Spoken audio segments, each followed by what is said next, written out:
Hi Mouses. Well, this is going to be a very quick video today because I'm basically responding to JJD1 on a question of fair use.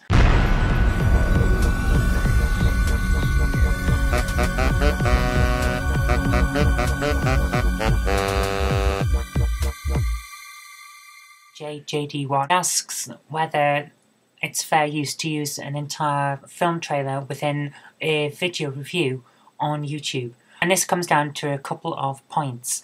The first of which is whether it's fair use or fair dealing that we're speaking about here.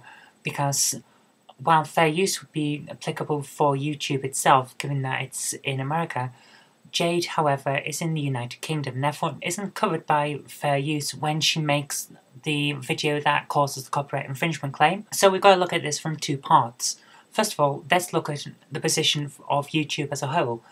Fair use may work actually in a defense against a copyright claim for parts of a film trailer being used to show off the fact that there's a film. Say, for example, oh wow, the special effects in super fantastic high budget film 10 are fantastic.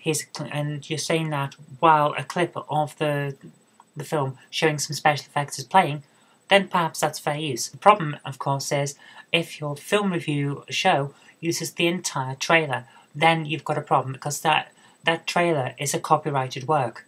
It may be a derivative of a larger work, but the work itself is copyrighted, and you can't use the entire thing and then still claim fair use. Now let's have a look at, from the British perspective, fair dealing. Fair use is wider than fair dealing, which is quite restrictive in how it works. Fair dealing has 5 possible uses: research, non-commercial private study, criticism, review, and news reporting. Review is the one that we're of course going to be using here. Now, fair dealing via review is fine, it's protected. You can claim it's fair dealing because you're reviewing the work, therefore you have to show parts of the work. But again, the courts look at it in a very restrictive manner. So using an entire film trailer is not going to wash. The courts will go, you've used their entire copyrighted work within your work and you're claiming that you just used it for review. Which bits are you reviewing? And this comes down to a case called Bijon and Random House Group from 2007. People may know this better as the Da Vinci Code case, which is where the authors of Holy Blood and Holy Grail claimed that the Da Vinci Code had ripped off a huge amount of their plot. The Da Vinci Code case says that one of the foundation of copyright claims is that you must have used a substantial part of the work. You can't just claim, oh, this picture that someone took has a copyrighted thing in the background. That's not a substantial part. Or this person is holding our toy when they took a photograph. That's not a substantial part. What a substantial part is not in the Da Vinci Code case, however. That comes down to Designers Guild Limited and Williams Textures. This is a 2001 case which states that substantial part is a wide-ranging concept which can be a feature or combination of features from a work, and it can be abstracted from it rather than forming a discrete part. So the idea that you have monks battling one another in space isn't going to infringe Star Wars.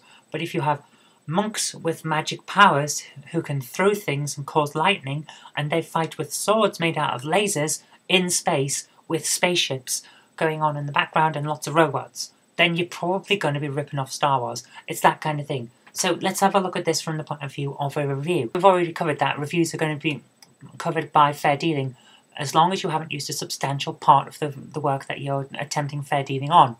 So using an entire trailer, again, just like in fair use, is not going to cut it for the courts. Using part of a trailer, the part that is specifically dealing with what you're talking about in your review, that's fine. So good luck, and remember, don't take any of this as specific legal advice. See a qualified solicitor for more information, and see you later.